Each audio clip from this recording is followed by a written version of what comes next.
This photograph you are seeing now might appear to be merely another Victorian family portrait from 1887, a prosperous merchant family gathered in their well-appointed drawing room, their faces radiating the kind of contentment that comes from financial success and social respectability.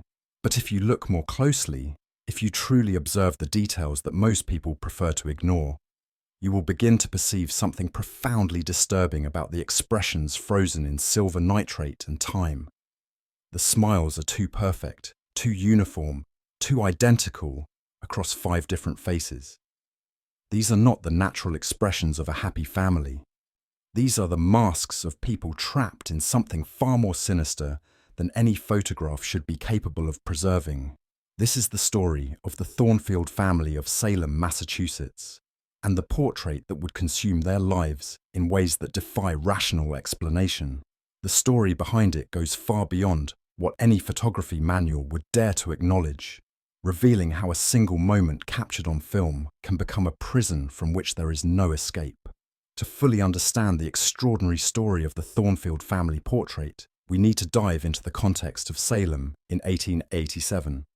The city had spent 2 centuries trying to escape the shadow of its infamous witch trials, transforming itself from a place of superstition and fear into a thriving center of maritime commerce. The prosperous merchant families who had built their fortunes on international trade were determined to present Salem as a modern, rational community where science and progress had triumphed over the dark superstitions of the past. The Thornfield family epitomized this new Salem respectability. Marcus Thornfield had established one of the most successful import businesses on the East Coast, bringing exotic goods from Asia and the Indies to America's growing consumer market. His wife, Isabella, came from old Boston society, providing the social connections and cultural refinement that complemented her husband's commercial success. Their 3 children, William, 16, Margaret, 14, and young Charles, 8, were being raised with every advantage that wealth and social position could provide. The Thornfields lived in an elegant federal-style mansion on Chestnut Street, one of Salem's most prestigious addresses. The house had been built in 1804 by a prosperous sea captain, and its rooms were filled with the finest furniture and artwork that money could acquire. Marcus served on the boards of several cultural institutions, while Isabella organized charitable events and maintained the social connections essential to their family's continued prominence. By all accounts, the Thornfields were the picture of Victorian domestic happiness. They attended the First Unitarian Church regularly, maintained an impeccable household with appropriate domestic staff, and participated actively in Salem's social and intellectual life. Their children were receiving excellent educations and showed every sign of following their parents' path toward continued success and respectability. The decision to commission a formal family portrait was made in the spring of 1887 as part of the celebration of Marcus's admission to the Salem Chamber of Commerce Board of Directors. Such portraits were essential symbols of social achievement, designed to document a family's prosperity and to serve as permanent records of their place in society's hierarchy. The photographer chosen for this important commission was Mr. Cornelius Blackwood, one of New England's most distinguished portrait artists. Blackwood had studied the latest photographic techniques in Europe and had established his reputation through his work with Boston's most prominent families. His portraits were renowned for their technical excellence and their ability to capture what he called the essential character of American success. Blackwood's studio occupied an entire floor of a converted warehouse in Salem's commercial district, fitted with the most modern photographic equipment available. The space had been designed specifically for formal portraits, with carefully arranged lighting systems and elegant furnishings that could be adjusted to complement each family's social status and personal style. The photographic session was scheduled for June 15, 1887, a warm summer morning that provided the perfect natural lighting conditions that Blackwood preferred for his most important commissions. The Thornfield family arrived at the studio at precisely 10 o'clock, dressed in their finest formal attire, and prepared for what they expected would be a lengthy but straightforward documentation of their family's success. Blackwood had prepared his studio with meticulous attention to detail. The backdrop was an elegant mahogany-panelled wall that suggested both prosperity and taste. Fine furniture had been arranged to create a composition that would convey dignity, comfort, and the kind of domestic harmony that Victorian society valued most highly. Every element had been planned to produce a portrait worthy of the Thornfield family's social aspirations. The session began in the manner typical of Blackwood's work, with the photographer carefully positioning each family member to create the most flattering and meaningful arrangement. Marcus stood behind Isabella's chair, one hand resting protectively on her shoulder, in a gesture that suggested both affection and authority. The children were positioned around their parents in poses that conveyed both youthful energy and proper respect for family hierarchy. Blackwood worked with the methodical precision for which he was known, making minute adjustments to posture, expression, and the arrangement of clothing. Victorian photography required extended exposure times that demanded absolute stillness from subjects, so considerable time was spent ensuring that each family member could maintain their position comfortably during the several minutes needed for proper exposure. But as the session progressed, Blackwood began to notice something unusual about the Thornfield family's behaviour. Most families required considerable coaching to achieve natural-looking expressions during the lengthy exposure times. Children typically became restless, adults grew tired of holding fixed poses, and the photographer often needed to take multiple exposures to capture everyone looking their best simultaneously. The Thornfields, however, seemed to settle into their poses with unusual ease. More than that, they appeared to be naturally comfortable maintaining identical expressions of serene contentment that required no direction or adjustment from Blackwood. Their smiles were perfectly calibrated, neither too broad nor too subtle, conveying exactly the right combination of happiness and dignity that Victorian social conventions demanded. Even young Charles, normally the most difficult age for portrait photography, remained perfectly still throughout the extended preparations, his face maintaining the same expression of innocent joy that marked his siblings and parents. It was as if the entire family had been practicing for this moment, training themselves to project the ideal image of domestic happiness. When Blackwood finally began the exposure, removing the lens cap for the 4 minutes required to capture the image properly, the family remained motionless with an almost supernatural stillness. No one blinked, shifted position, or allowed their expression to change even fractionally. They seemed frozen in time, like living statues arranged to represent the pinnacle of family contentment. During those 4 minutes of exposure, something extraordinary occurred in the studio. The quality of light seemed to intensify around the family, creating an almost luminous effect that Blackwood had never observed in any previous session. The air itself seemed to thicken, as if charged with some form of energy that made normal breathing difficult. Most disturbing of all was the sensation Blackwood experienced while observing the family through his camera lens. Instead of seeing 5 individual people maintaining poses for a photograph, he had the uncanny feeling that he was looking at a single entity, as if the family's individual personalities had somehow merged into a collective consciousness focused entirely on projecting the perfect image of happiness. When the exposure was complete and Blackwood replaced the lens cap, the family continued to maintain their positions for several seconds longer than necessary, as if they had forgotten that the photographic process had ended.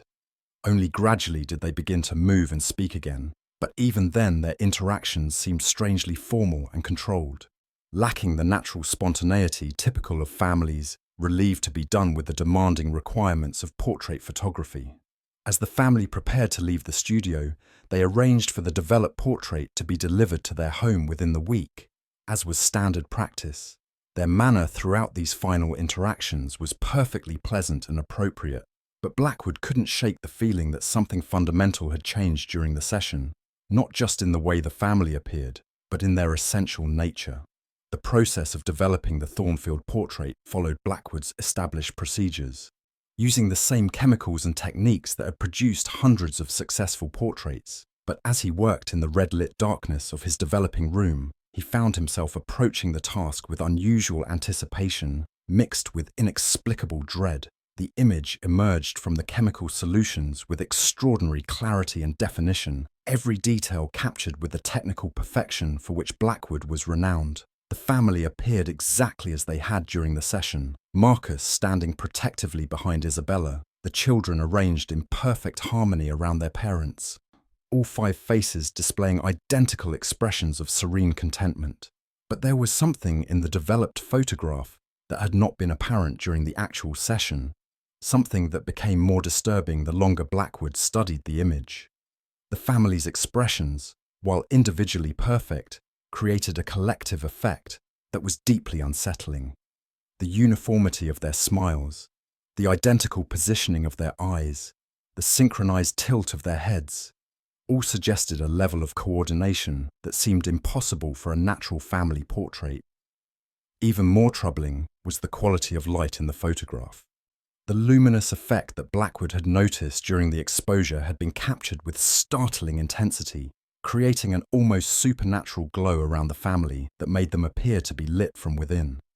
It was technically beautiful, but it created an impression of otherworldliness that made the viewer question whether they were looking at a photograph of real people or some kind of artistic idealization.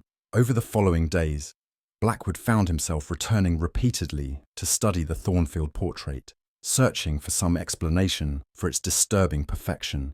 He had photographed hundreds of families over his career, but none had ever produced an image quite like this one. The technical quality was flawless, yet something about the photograph made him deeply uncomfortable in ways he could not rationally explain. When Blackwood delivered the finished portrait to the Thornfield mansion the following week, the family's reaction was immediate and enthusiastic. They gathered around the photograph with expressions of delight and satisfaction, commenting on how perfectly it captured their happiness and unity as a family. "It's exactly what we hoped for," Isabella said, studying the image with obvious pleasure. "We look so content, so perfectly harmonious. This will serve as a wonderful record of our family's happiness for generations to come." Marcus nodded approvingly, examining the technical quality of the photograph with the attention to detail that had made him successful in business. "Mr. Blackwood, you have captured something truly special here. This portrait represents everything we have worked to achieve: prosperity, unity, and the kind of domestic happiness that makes life meaningful." The children's reactions were equally positive, but there was something in their responses that struck Blackwood as unusual. Instead of the typical childish excitement about seeing themselves in a photograph, they studied the image with the same mature satisfaction their parents displayed, as if they understood the significance of what had been captured on a level that seemed beyond their years. As Blackwood prepared to leave the Thornfield home, he was struck by how closely the family's current behavior matched their expressions in the photograph. They maintained the same serene smiles, the same harmonious interactions, the same aura of perfect contentment that had been captured during the studio session. It was as if the photograph had not simply documented their happiness, but had somehow made it permanent and unchanging. The Thornfield family portrait was hung in a place of honor above the fireplace in their main drawing room, where it could be admired by visitors and serve as a constant reminder of the family's success and happiness. The image quickly became a topic of conversation among Salem's social elite, praised for both its technical excellence and its perfect representation of domestic virtue. But as weeks passed, visitors to the Thornfield home began to notice something unusual about the family's behavior. They seemed to be living up to their portrait with an intensity that went beyond normal social conventions. Their interactions were invariably pleasant and harmonious, their expressions constantly cheerful, their conversations focused exclusively on positive topics that reinforced their image of perfect contentment. Dr. Samuel Morrison, the family physician who had attended the Thornfields for several years, was among the first to notice that something had changed in the household.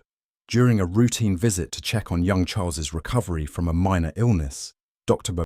Morrison observed behavior that struck him as subtly but significantly different from the family's previous interactions. "The Thornfields have always been a pleasant family," he confided to his colleague Dr. William Ashford, "but lately they seem almost artificial in their happiness. Every conversation is positive, every interaction perfectly harmonious. It's as if they're performing the role of a happy family rather than simply being one." De Morrison's concerns were initially dismissed by others who knew the family. The Thornfields were, after all, more prosperous and socially secure than they had ever been. It was natural that their increased success would be reflected in their general contentment and family harmony. But as autumn approached, other observers began to notice the same artificial quality in the family's behavior. Their happiness seemed too consistent, too perfect, too unaffected by the normal stresses and disagreements that characterize all human relationships. They appeared to be living as if their portrait had become a template that governed every aspect of their daily existence. The first sign that something was seriously wrong came in October 1887, when Margaret Thornfield's schoolteacher, Miss Dorothy Whitmore, requested a meeting with Isabella to discuss her daughter's unusual behaviour in class. Margaret has always been a delightful student, Miss Whitmore explained, but recently her behaviour has become quite strange. She maintains the same pleasant expression constantly, regardless of the situation. When I corrected her arithmetic work yesterday, she continued smiling as if I had complimented her. When another student was injured during recess, she maintained the same cheerful demeanour while offering help. It's as if she's incapable of responding naturally to different situations. Isabella's response to this concern was itself revealing. Instead of showing normal parental worry about her daughter's behaviour, she maintained the same serene composure that had become her constant expression. "I'm sure you understand, Miss Whitmore, that we have worked very hard to raise our children with consistently positive attitudes," Isabella replied with her unchanging smile. "Margaret is simply demonstrating the kind of emotional stability that we believe is essential for a well-ordered life. Surely that's preferable to the emotional volatility that characterizes so many children her age." Miss Whitmore left the meeting more concerned than reassured, but her attempts to pursue the matter further were politely but firmly discouraged by the school administration, who were reluctant to interfere with such a prominent family's child-rearing methods. Similar reports began coming from other sources that had regular contact with the Thornfield family. Servants spoke quietly among themselves about the family's strange inability to express any emotion other than contentment. Business associates noted that Marcus had become unnaturally agreeable in his professional dealings, accepting unfavourable contract terms with the same pleasant demeanour he showed for profitable transactions. Even the family's closest friends began to feel uncomfortable during social visits, reporting that conversations with the Thornfields had become strangely one-dimensional. No matter what topics were introduced, political controversies, social problems, even personal difficulties, the family responded with the same cheerful optimism that seemed disconnected from reality. By December 1887, 6 months after the portrait had been taken, the Thornfield family had become the subject of considerable speculation among Salem's social community. Their perfect happiness had become so consistent and unvarying that it had begun to seem more like a medical condition than a natural emotional state. Dr. Morrison, increasingly concerned about the family's mental health, attempted to conduct informal evaluations during his routine medical visits. What he discovered disturbed him profoundly. All 5 family members showed signs of what he could only describe as emotional fixation, an inability to experience or express any feelings that deviated from their established pattern of contentment. When he attempted to discuss serious topics, or present them with scenarios that should have provoked concern or disagreement, they responded with the same pleasant agreement and cheerful optimism. Even when he mentioned hypothetical dangers to their health or safety, they maintained their serene expressions while offering polite but meaningless reassurances. Most disturbing of all was their relationship to their own portrait. The family spent hours each day sitting in their drawing room, gazing at the photograph with expressions that exactly matched those captured in the image. It was as if they were using the portrait as a mirror, constantly adjusting their behaviour to conform more perfectly to the ideal it represented. Dr. Morrison's attempts to convince other professionals that the Thornfield family needed medical intervention were met with scepticism and resistance. The family's behaviour, while unusual, was not obviously pathological by the standards of Victorian medicine. They were functional, productive members of society who caused no problems for themselves or others. Their extreme happiness, however artificial it might appear, was not grounds for medical treatment in an era when mental health was poorly understood.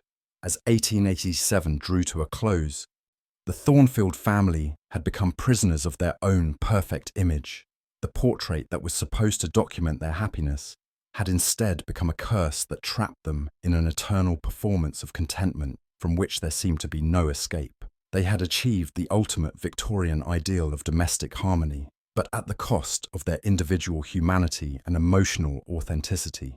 The photograph continued to hang above their fireplace, its subjects growing more identical to their portrayed selves with each passing day. What had begun as a celebration of family success had become something far more sinister, a supernatural prison disguised as domestic perfection. The winter of 1888 brought changes to the Thornfield household that would have alarmed any observer capable of seeing past the family's maintained facade of perfect contentment. What Dr. Morrison and other concerned individuals had initially dismissed as eccentric behavior was evolving into something that challenged the fundamental understanding of human nature and free will. The first documented sign that the family's condition was deteriorating came from an unexpected source: their longtime housekeeper, Mrs. Catherine O'Brien, who had worked for the Thornfields for nearly a decade. In a letter to her sister in Boston, discovered only decades later among family papers, Mrs. O'Brien described changes in the household that filled her with growing unease. "The family has become like clockwork figures in a music box," she wrote, "performing the same pleasant motions day after day without variation or spontaneity. They rise at exactly the same time each morning, dress in clothing that perfectly complements their portrait, and spend their days moving through activities that seem designed only to maintain their appearance of happiness, rather than to accomplish any meaningful purpose." Mrs. O'Brien's observations revealed the extent to which the Thornfield family's daily routine had become dominated by their portrait. Each morning, they would gather in the drawing room to study the photograph, adjusting their clothing, posture, and expressions to match more precisely the image that had been captured the previous summer. These sessions could last for hours, with family members making minute modifications to their appearance until they achieved perfect consistency with their photographic selves. Even more disturbing was the family's reaction to any suggestion that their behavior might be unusual. When Mrs. O'Brien attempted to express concern about their routine, they responded with the same pleasant dismissal they showed to any topic that threatened their maintained harmony. "We are simply committed to presenting ourselves as the best possible version of our family," Isabella explained, with her unchanging smile. "The portrait represents everything we aspire to be: unified, content, and free from the petty disagreements that make so many families unhappy. Why would we want to be anything other than our ideal selves?" The children's behavior had become particularly troubling.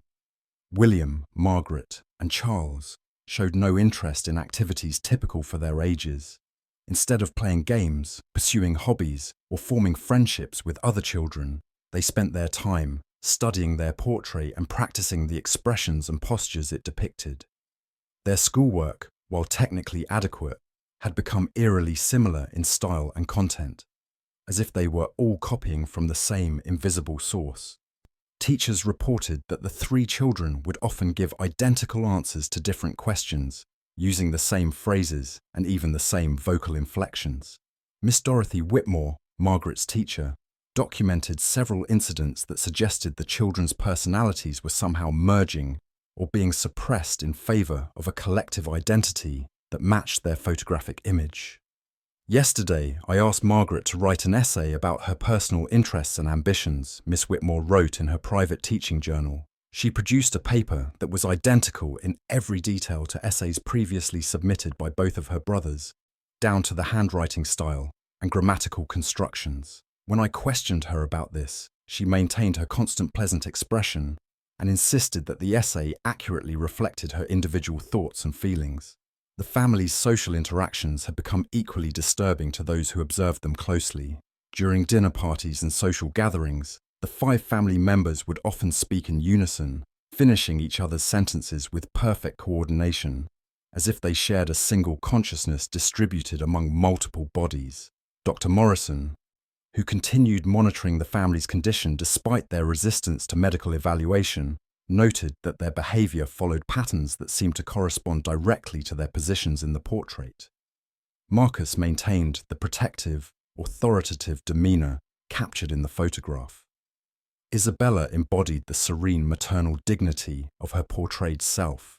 The children exhibited the innocent contentment that their photographic images projected. But it was more than simple role-playing. The family members seemed to have lost access to aspects of their personalities that were not reflected in the portrait.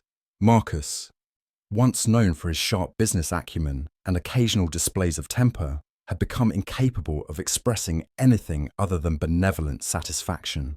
Isabella, formerly noted for her intellectual curiosity and social activism, now showed interest only in maintaining domestic harmony. The most dramatic evidence of the portrait's influence came in March 1888, when a fire broke out in the Thornfield mansion's kitchen. The incident, caused by an overheated stove, filled the lower floors of the house with smoke and threatened to spread to the rest of the building. Mrs. O'Brien, who was present during the emergency, later described the family's reaction with horror and bewilderment. Instead of responding with appropriate alarm or urgency, all 5 family members maintained their characteristic expressions of serene contentment while moving with deliberate, unhurried coordination to address the situation. It was like watching people sleepwalk through a crisis, Mrs. O'Brien reported to the fire marshal. They acknowledged the danger with pleasant agreement, but showed no emotional response whatsoever. Young Charles actually smiled while carrying water buckets, as if extinguishing a house fire was simply another pleasant family activity. The fire was ultimately controlled before causing serious damage, but the family's response to the emergency alarmed everyone who witnessed it. Their inability to react with appropriate emotion to a genuine threat suggested that their condition had progressed beyond eccentric behavior into something that might be genuinely dangerous to their survival. Dr. Morrison used the fire incident as justification for demanding a comprehensive medical evaluation of the entire family. With the support of other concerned community members, he arranged for Dr. Elias Hartwell, a specialist in mental disorders from Boston, to examine the Thornfields and determine whether medical intervention was necessary. Dr. Hartwell arrived in Salem in April 1888, equipped with the latest techniques for evaluating psychological conditions. His examination of the family, conducted over several days, revealed patterns of behavior that challenged his understanding of human psychology and mental health. Each family member demonstrates identical responses to emotional stimuli, Dr. Hartwell wrote in his confidential report. They show no variation in affect, regardless of whether presented with pleasant or disturbing information. Their facial expressions, vocal patterns, and even physical postures remain remarkably consistent across all situations and interactions. More disturbing to Dr. Hartwell was his discovery that the family members seemed to have lost access to individual memories and experiences that did not align with their collective identity as portrayed in the photograph. When questioned about events from their past, they could only recall incidents that reinforced their image of perfect family harmony. Personal conflicts, individual achievements, private thoughts and feelings, all the elements that normally comprise individual personality, had been somehow erased or suppressed. The family existed as a single, unified entity, focused entirely on maintaining the idealized image captured in their portrait. Dr. Hartwell's attempts to separate the family members for individual evaluation met with passive but absolute resistance. They insisted on remaining together at all times, claiming that separation caused them distress that interfered with their ability to maintain proper emotional equilibrium. "We are most ourselves when we are together as captured in our portrait," Marcus explained with his unchanging pleasant demeanor. Individual examination would not provide an accurate assessment of our mental health, because our health depends on our unity as a family. The psychological evaluation revealed that the Thornfield family had somehow achieved the Victorian ideal of perfect domestic harmony by sacrificing their individual humanity.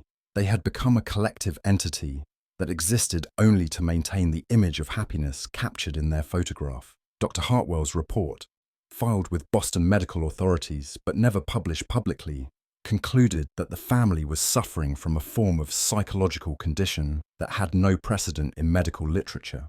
He recommended continued observation but acknowledged that conventional treatment methods were unlikely to be effective for a condition that seemed to provide the patients with exactly the emotional state they desired to maintain.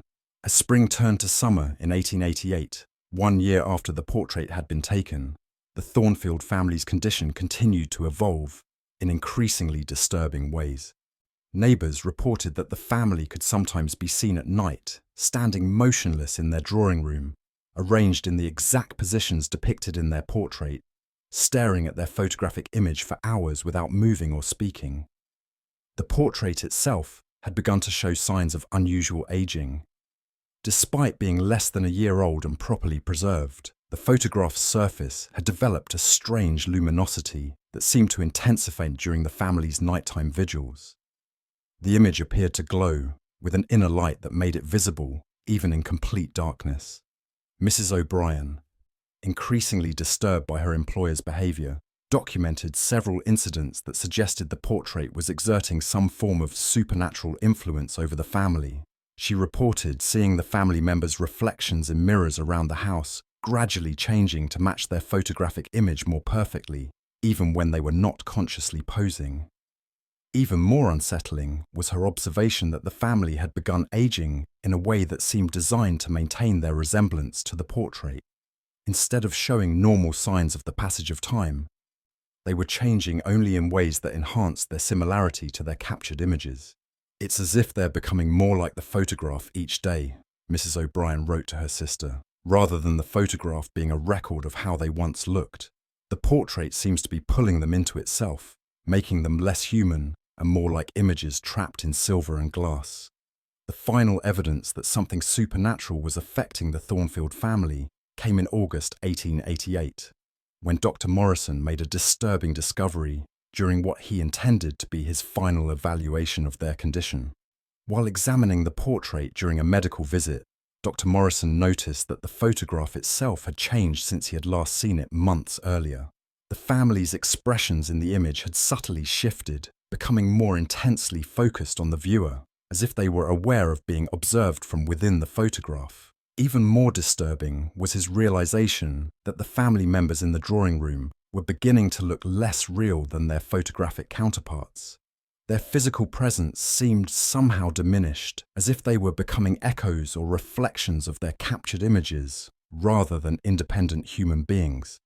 Dr. Morrison's attempts to document these changes were frustrated by the photograph's strange properties.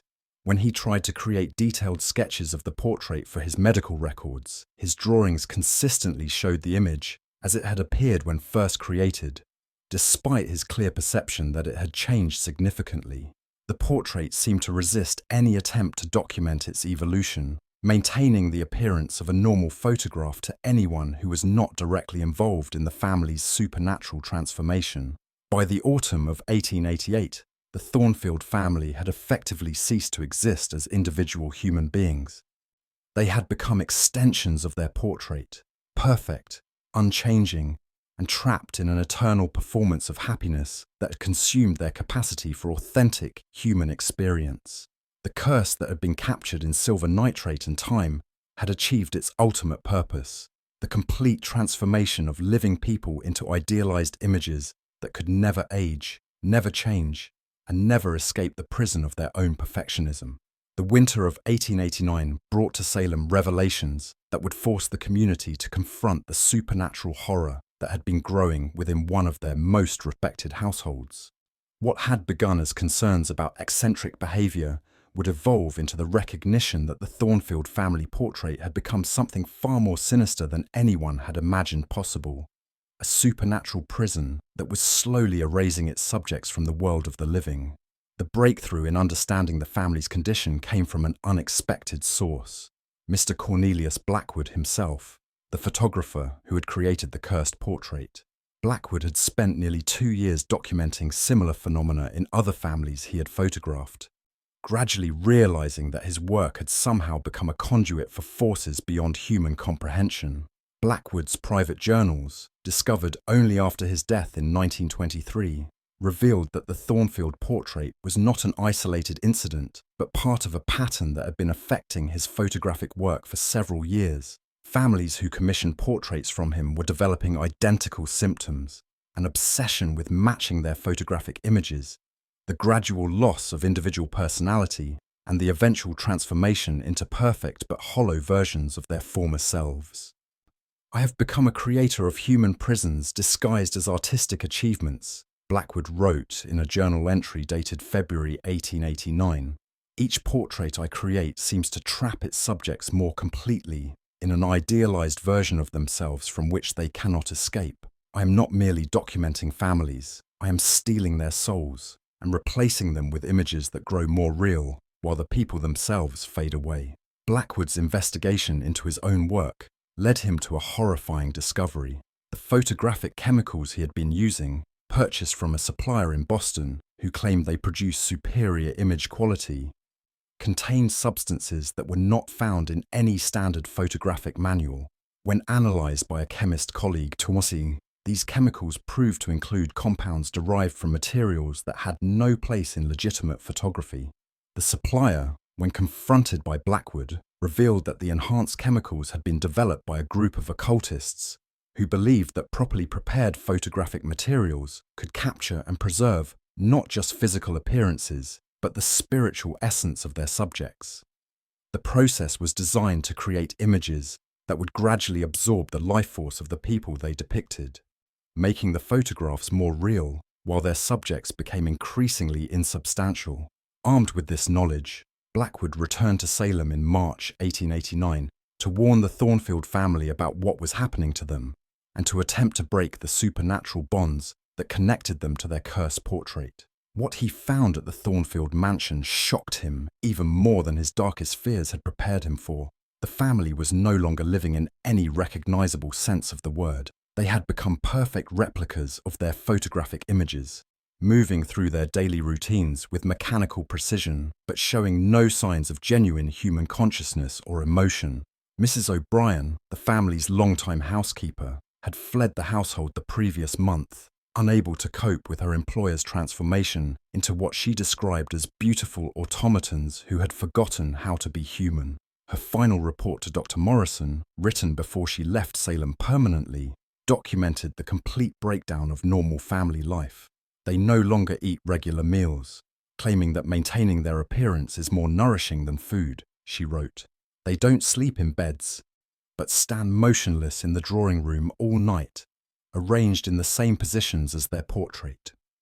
They speak only when necessary, and then only to say things that reinforce their image of perfect happiness. They have become prisoners of their own success, trapped in a performance that never ends. When Blackwood attempted to explain to the family what had happened to them and offered to help break the portrait's influence, their response revealed the complete extent of their transformation. They listened to his explanation with their characteristic expressions of serene contentment, then politely but firmly rejected any suggestion that their condition was undesirable. "Mr. Blackwood," Marcus said with his unchanging, pleasant demeanour, "we have achieved something that few families ever accomplish: perfect harmony and eternal happiness. Why would we want to return to the conflicts, disappointments, and imperfections that characterize ordinary human existence? We are exactly what we always wanted to be." Isabella nodded in agreement, her expression identical to that captured in the photograph. "The portrait has shown us our true selves, freed from the limitations and inconsistencies that prevented us from being our best. We are grateful for the gift you have given us, even if you now regret creating something so beautiful." The children's responses were even more disturbing, delivered in perfect unison with identical vocal inflections. "We are happy, Mr. Blackwood. We will always be happy. Isn't that what every family wants?" Blackwood's attempts to convince them that they were losing their humanity were met with the same polite but absolute resistance. The family had become so thoroughly identified with their photographic image that they could no longer conceive of existing in any other form. Desperate to save what remained of the Thornfield family's souls, Blackwood decided to take drastic action. On the night of March 15th, 1889, he returned to the mansion with the intention of destroying the cursed portrait, believing that its destruction might free the family from their supernatural imprisonment. What happened that night was documented in Blackwood's journal and corroborated by testimony from neighbours who witnessed the events from outside the house. The Thornfield mansion became the scene of a supernatural confrontation that would leave all involved forever changed. When Blackwood entered the drawing room where the portrait hung, he found the entire family arranged in their characteristic poses, standing motionless before their photographic image as they had done every night for months. The portrait itself was glowing with an intensity that filled the room with unnatural light, creating an atmosphere that felt charged with malevolent energy. As Blackwood approached the portrait with the intention of removing it from its frame, the family's response was immediate and horrifying. Moving in perfect synchronization, they turned toward him with expressions of rage that maintained the same fixed quality as their usual smiles. Their anger was as artificial and unchanging as their happiness had been, but infinitely more terrifying. "You cannot destroy our perfection," they spoke in unison, their voices creating an eerie harmony that seemed to emanate from the portrait itself, rather than from their individual throats. "We have become eternal, immune to the decay and disappointment that destroys ordinary families. You gave us this gift, and we will not let you take it away." What followed was a struggle between Blackwood and forces that operated beyond the boundaries of physical reality. As he attempted to remove the portrait from the wall, the image itself seemed to resist his efforts, becoming heavier and more firmly attached with each attempt to dislodge it.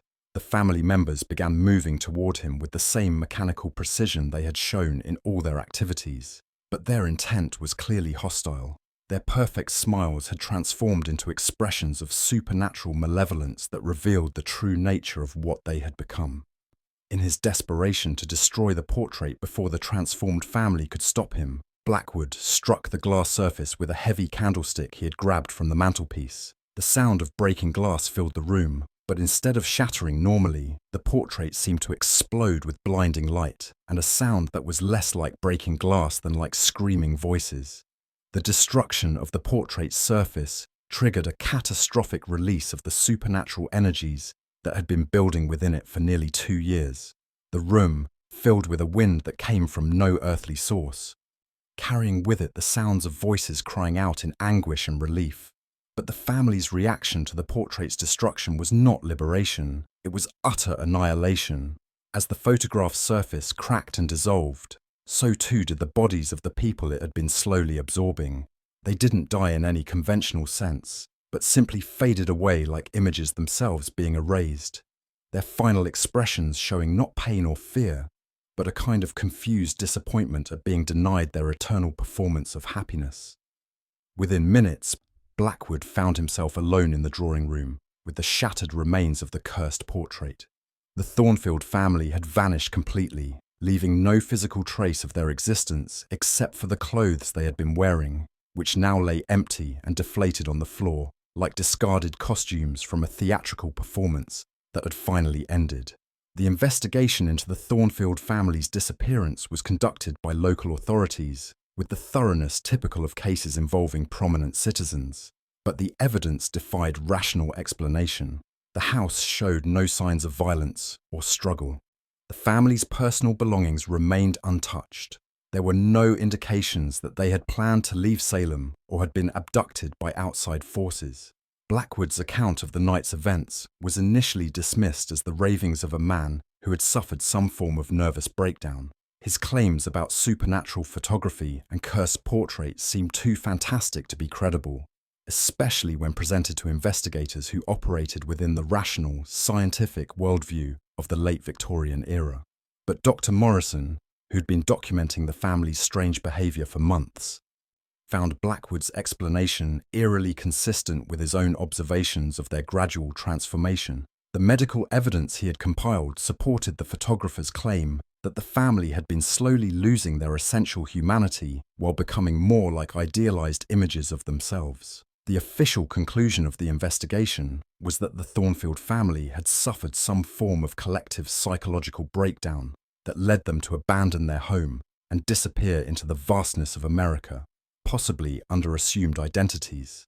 This explanation satisfied the legal requirements for closing the case.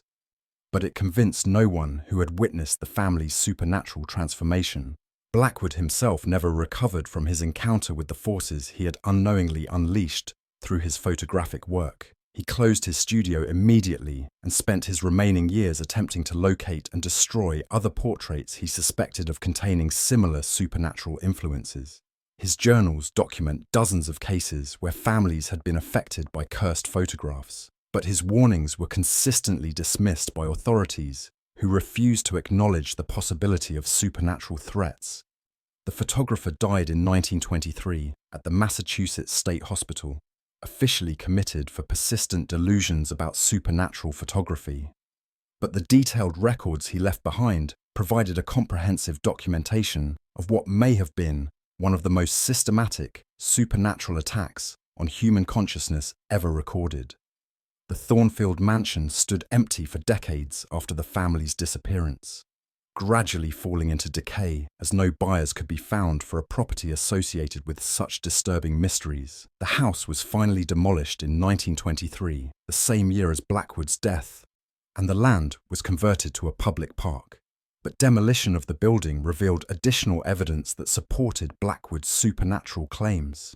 Hidden within the walls of the drawing room where the portrait had hung, workers discovered dozens of photographic fragments, pieces of other portraits that showed signs of the same supernatural aging and luminosity that had characterized the Thornfield image.